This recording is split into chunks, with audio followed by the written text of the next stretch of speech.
नमस्कार दोस्तों, आप सभी का इस चैनल पे स्वागत है। तो वीडियो स्टार्ट करने से पहले चैनल को सब्सक्राइब कर लीजिए। देखिए, आप हमारे वीडियो देखते हैं बट चैनल को सब्सक्राइब नहीं करते हैं, तो इस बेल आइकन पर क्लिक कर दें और सब्सक्राइब ज़रूर कर लें।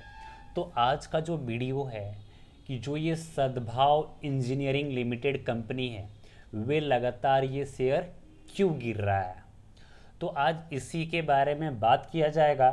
तो कंपनी के सबसे पहले हम फंडामेंटल्स के बारे में देखेंगे, कंपनी के क्या पॉजिटिव न्यूज़ है, क्या नेगेटिव न्यूज़ है, और कंपनी के ऊपर कितना कर्जा है। तो वीडियो को ध्यान से सुनिएगा। तो सबसे पहले हम कंपनी के बारे में बात करते हैं कि ये जो कंपनी है वे करती क्या है। तो देखिए, ये जो सद्भाव इंजीनियरिंग लिमिटेड है, तो वे इंफ्रास्ट्रक्चर फैसिलिटीज़ में काम करती है। कैनाल्स बनाती है, इरिगेशंस प्रोजेक्ट्स करती है, रोड्स बनाती है, ब्रिज बनाती है, और बड़े बड़े ये कंस्ट्रक्शंस करती है। तो ये जो सद्भाव इंजीनियरिंग लिमिटेड है, वे एक कंस्ट्रक्शंस की पहले शानदार कंपनी हुआ करती थी, बट ये जो कंपनी है अब वे इतने ज़्यादा शानदार नहीं रहा। तो देखिए, इस कंपनी का जो मार्केट कैप है वे 411 करोड़ का है, और इसका जो ये प्रॉफिट अर्निंग रेशियो है वे तो निगेटिव में चला गया है, यानी -2.86 हो चुका है। रिटर्न ऑन कैपिटल एम्प्लॉयड की बात करूं तो 8.76% है, और अभी का जो करंट मार्केट प्राइस है वे 24 रुपया है, और आज के मार्केट में ये 10 से 12% का इसमें एक भयंकर गिरावट देखने को मिला है, और ये अपने 52 वीक के लो पे ट्रेड कर रहा है। कंपनी का जो बुक वैल्यू है वह 75 रुपये 30 पैसे है। कंपनी का जो रिटर्न ऑन इक्विटी है तो -11.2% है, यानी जो कंपनी का जो ग्रोथ है वे निगेटिव में है। कंपनी का जो हाई है वह 96.5 है, और कंपनी का जो लो है वह 23.4 है। कंपनी किसी भी प्रकार की आपको डिविडेंड नहीं देती है, और कंपनी का जो फेस वैल्यू है वे 1 रुपीज़ है। तो कंपनी के अंदर देखिए, मुझे दो पॉजिटिव न्यूज़ नज़र आ रहा है। पहला न्यूज़ ये है कि जो स्टॉक है वे अपने बुक वैल्यू से 0.32 टाइम्स पे ट्रेडिंग कर रहा है, तो ये एक अच्छी बात है।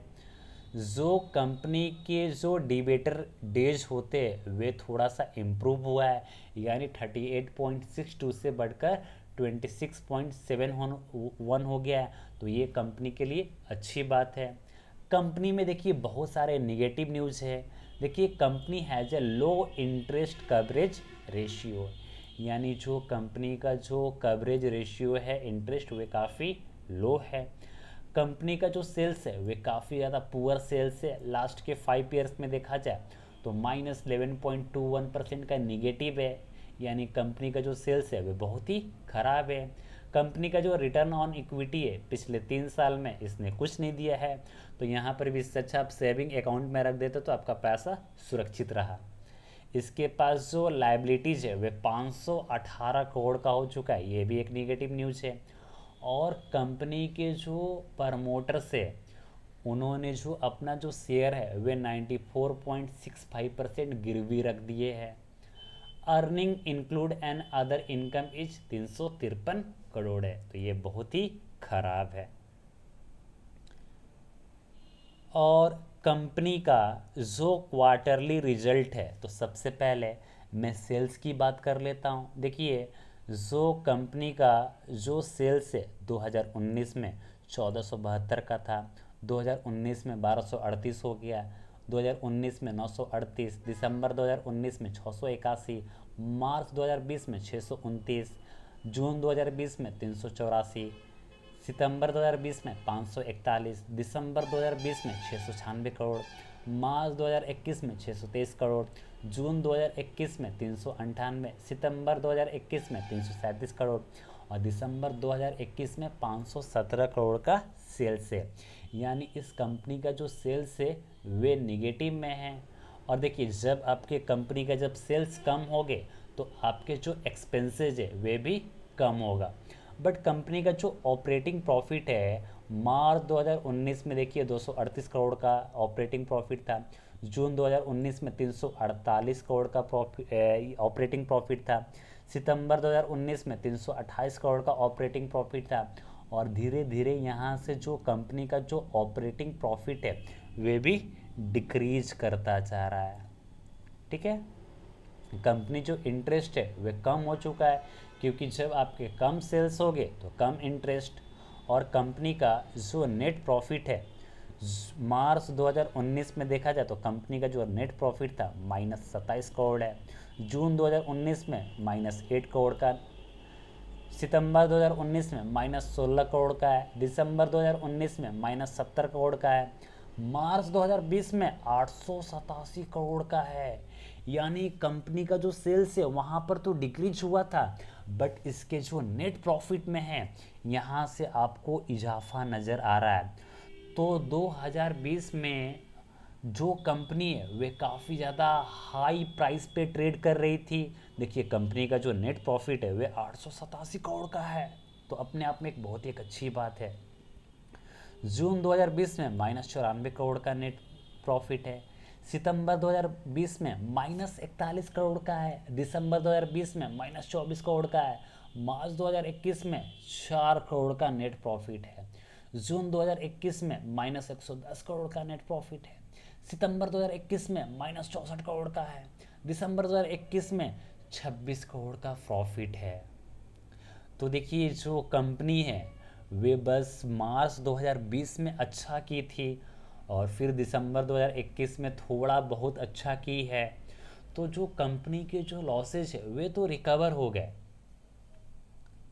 और कंपनी का अगर मैं ईयरली बेसिस पे अगर देखा जाए तो देखिए 2010 में जो कंपनी का जो सेल्स था वे 1334 करोड़ का सेल्स था, 2011 में 2330 करोड़ का सेल्स है, 2012 में 2866 करोड़ का सेल्स है, 2013 में कंपनी का जो सेल्स है 2160 करोड़ का सेल्स है, 2014 में 2733 करोड़ का सेल्स है, 2015 में 3447 करोड़ का सेल्स है, 2016 में 4066 करोड़ का सेल्स है, 2017 में 4498 करोड़ का सेल्स है, मार्च 2018 में 4997 करोड़ का सेल्स है, 2019 में 5240 करोड़ का सेल्स है, 2020 में 3487 करोड़ का सेल्स है और 2021 में 2243 करोड़ का सेल्स है।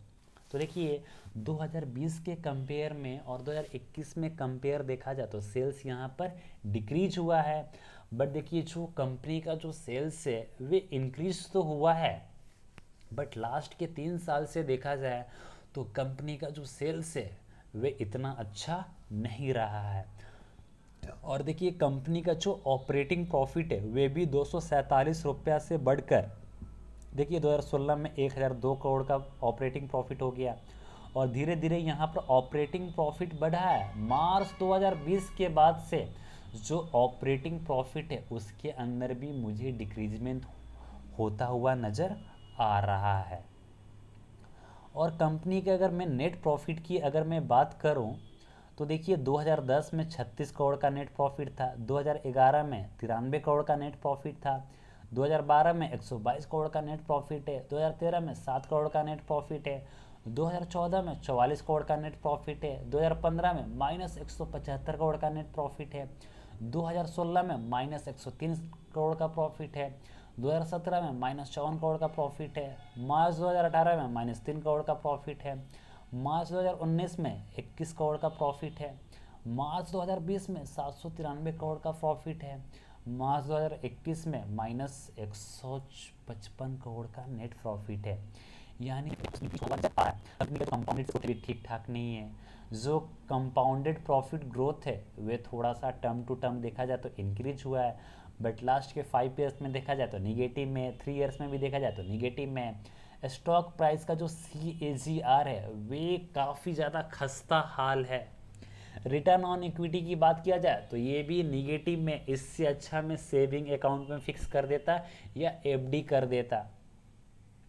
देखिए कंपनी का जो बैलेंस शीट है तो देखिए कंपनी के पास जो रिजर्व है वे 342 करोड़ का है, 2011 में 857 करोड़ का रिजर्व हो गया, 2012 में 1158 करोड़ का रिजर्व हो गया, 2013 में 1195 करोड़ का रिजर्व है, 2014 में 1235 करोड़ का रिजर्व है, 2015 में 1520 करोड़ का रिजर्व है, 2016 में 992 करोड़ का रिजर्व है, 2017 में 889 करोड़ का रिजर्व है, 2018 में 874 करोड़ का रिजर्व है, 2019 में 818 करोड़ का रिजर्व से, 2020 में 1584 करोड़ का रिजर्व से, 2021 में 1428 करोड़ का रिजर्व है और सितंबर 2021 में 1274 करोड़ का रिजर्व से। ठीक है। और कंपनी का जो ये फिक्स असेट है वे 889 करोड़ से बढ़कर 3080 करोड़ हो चुका है। और जो टोटल असेट की अगर मैं बात करूं तो 2010 में जहां पर कंपनी का जो टोटल असेट है 2347 करोड़ है, जो सितंबर 2021 में 12,222 करोड़ का टोटल असेट हो गया। यानी जो टोटल असेट्स है वे इंक्रीज होता हुआ दिखाई दे रहा है।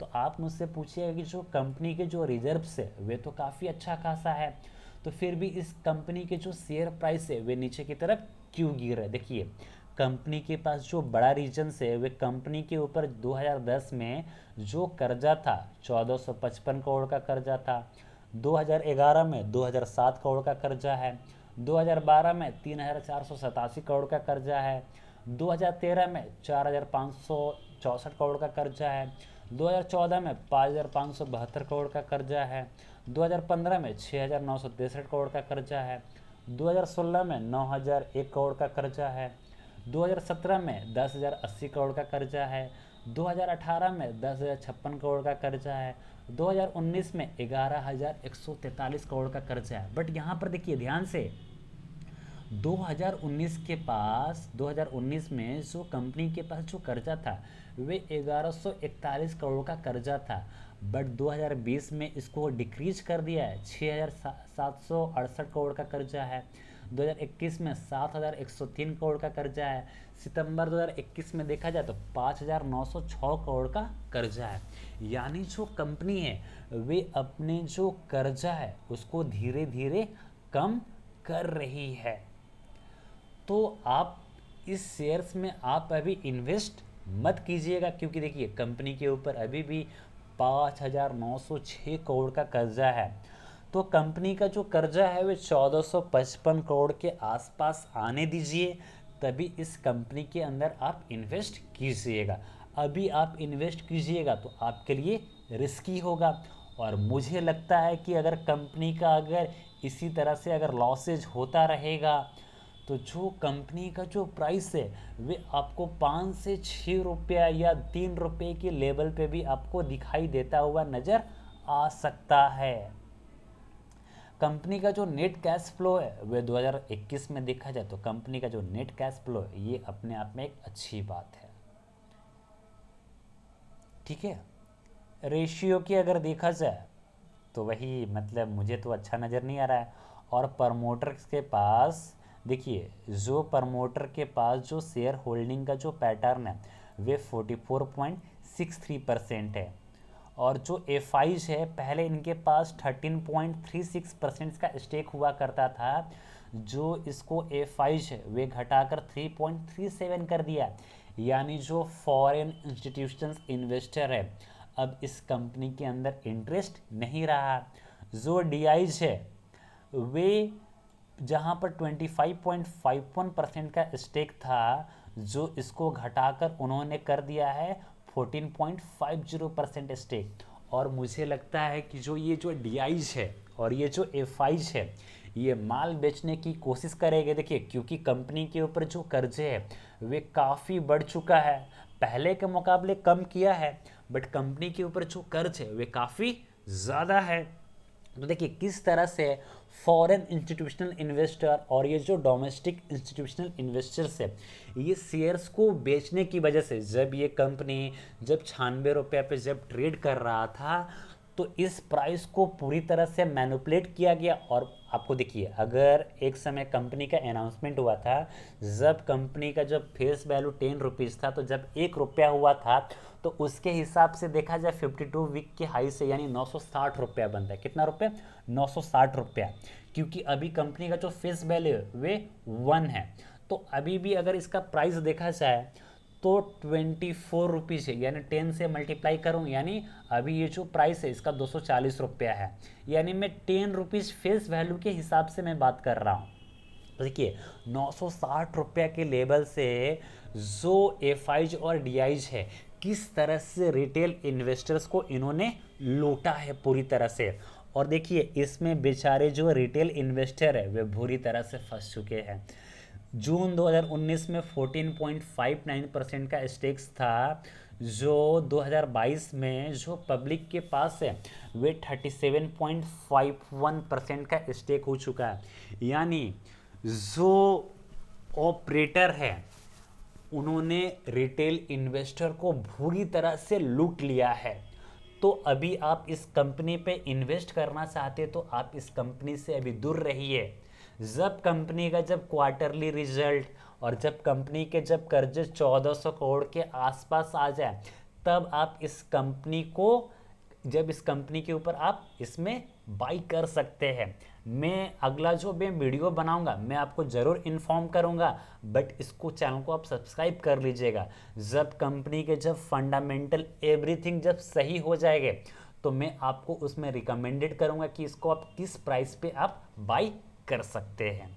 और देखिए ध्यान रहिएगा, अभी 24 रुपये के लालच में आप मत रहिए, क्योंकि देखिए जो एफआईज और डीआईज है इसको मैनिपुलेट करके हो सकता है कि 32 रुपया, 36 रुपया, 40 रुपया के ऊपर ले जाए और फिर वहाँ से सेल करना कर दे, तो आप इसमें फंस सकते हैं।